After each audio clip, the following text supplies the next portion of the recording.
Hello everyone. तो स्वागत है आप सभी का मेरे चैनल मिनिस्ट्री ऑफ ट्रांसलेशन पर। आज हम बात करने वाले हैं ईसीजीसी के रिजल्ट के बारे में और इसके जो मार्क्स एक स्टूडेंट के आए हैं उनके बारे में। तो एक स्टूडेंट है हमारे, उन्होंने ईसीजीसी का एग्जाम दिया था और उन्होंने अपने मार्क्स हमारे साथ शेयर किए हैं। तो आज हम उन्हीं के मार्क्स पर डिस्कस करने वाले हैं। हालांकि उनका किसी वजह से इस एग्जामिनेशन में सिलेक्शन नहीं हो पाया, हम उस चीज को भी देखेंगे कि उनके जो नंबर है वो कहाँ कम रह गए और किस वजह से उनका सिलेक्शन नहीं हो पाया। और ये भी देखेंगे कि कहाँ उन्होंने अच्छा किया। और उन्होंने इस एग्जाम के बारे में हमें कुछ टिप्स भी दिए हैं जो हम आपसे साझा करेंगे कि एग्जाम कैसा रहता है और कौन से डिफिकल्टी लेवल के इसमें क्वेश्चंस आते हैं। ठीक है। तो ईसीजीसी का ये एग्जाम है। ईसीजीसी का फुल फॉर्म हम आपको बताए तो आप सब पता कीजिएगा खुद से भी कि ईसीजीसी के बारे में कि ये कैसी संस्था है या क्या है इसके बारे में। और ईसीजीसी का फुल फॉर्म होता है export credit guarantee corporation of India. ठीक है। Export credit guarantee corporation of India limited, ये गवर्नमेंट, सेंट्रल गवर्नमेंट की जॉब थी जिसके जो नोटिफिकेशन था वो आया था। और इसका मैंने फुल वीडियो भी बना रखा है अपने चैनल पर। तो इसका जो फाइनल कट ऑफ आई थी उसका फुल वीडियो आप मेरे चैनल पर जाकर देख सकते हैं। तो बात करते हैं इस एग्जाम के पैटर्न के बारे में कि कैसा ये पैटर्न था इस एग्जाम का।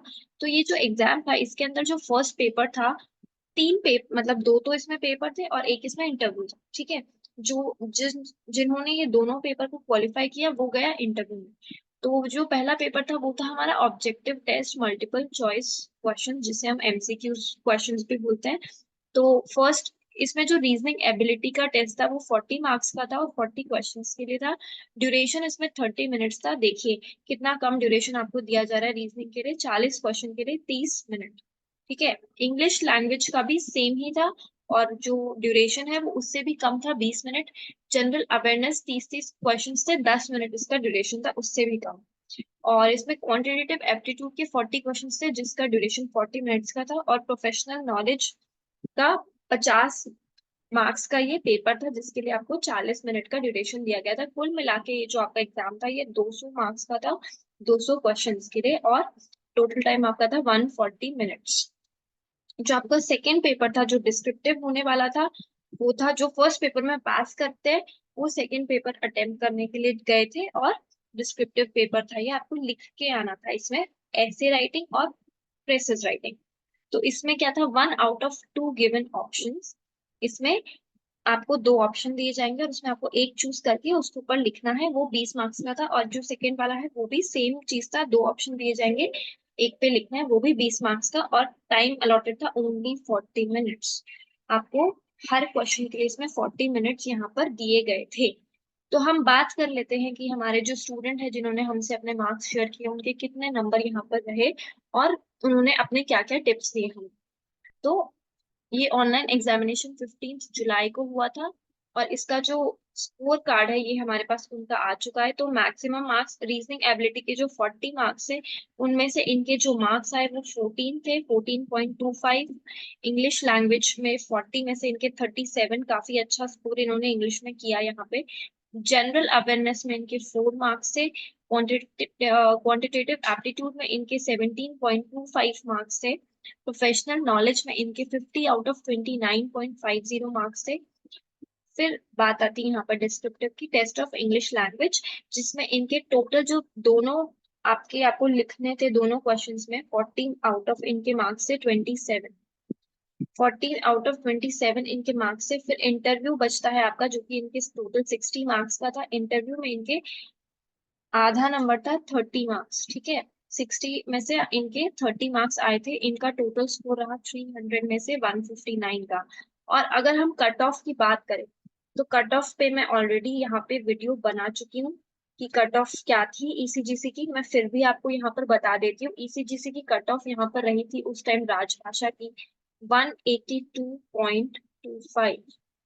ये आपकी फाइनल कट ऑफ गई थी, फाइनल कट ऑफ। ठीक है। आपकी फाइनल कट ऑफ यहाँ पे गई थी 182.25।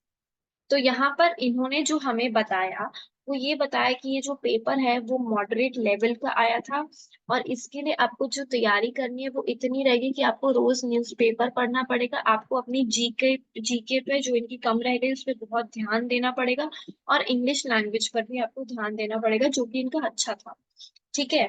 और इन्होंने हमें ये बताया कि आपको राइटिंग पर भी ध्यान देना पड़ेगा ताकि आप डिस्क्रिप्टिव में अच्छा लिखें, प्लस आपको इंटरव्यू की बहुत ही अच्छे से तैयारी करनी पड़ेगी। जो इन्होंने हमें बात बताई उनके मुताबिक इनका इंटरव्यू इतना अच्छा नहीं हो पाया था, जिसके कारण इनके जो इंटरव्यू में मार्क्स है वो भी आधे ही नंबर है, 30 मार्क्स है इनके इंटरव्यू में।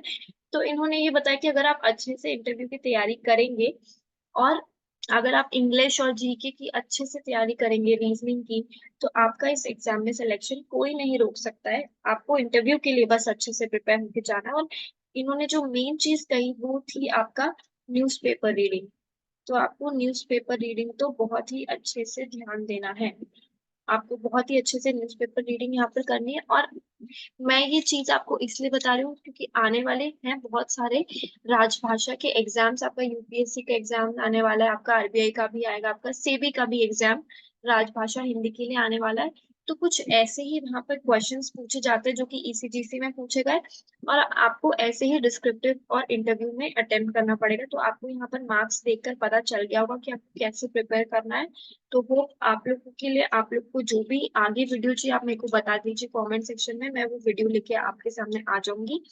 और मेरे चैनल को सब्सक्राइब कर दीजिए, वीडियो को लाइक कर दीजिए। मैं आपके लिए काफी सारी जानकारियां यहाँ पर लाके आपको दे रही हूँ जो कि मेरे लिए भी मतलब बहुत मुश्किल है कलेक्ट करना, पर फिर भी मैं आपको कैसे ना कैसे करके यहाँ पे लाके दे देती हूँ। आपको सारी जानकारियां एग्जाम से रिलेटेड, ट्रांसलेशन से रिलेटेड मिल जाती हैं। तो प्लीज चैनल को सब्सक्राइब कर दीजिएगा। Thank you so much.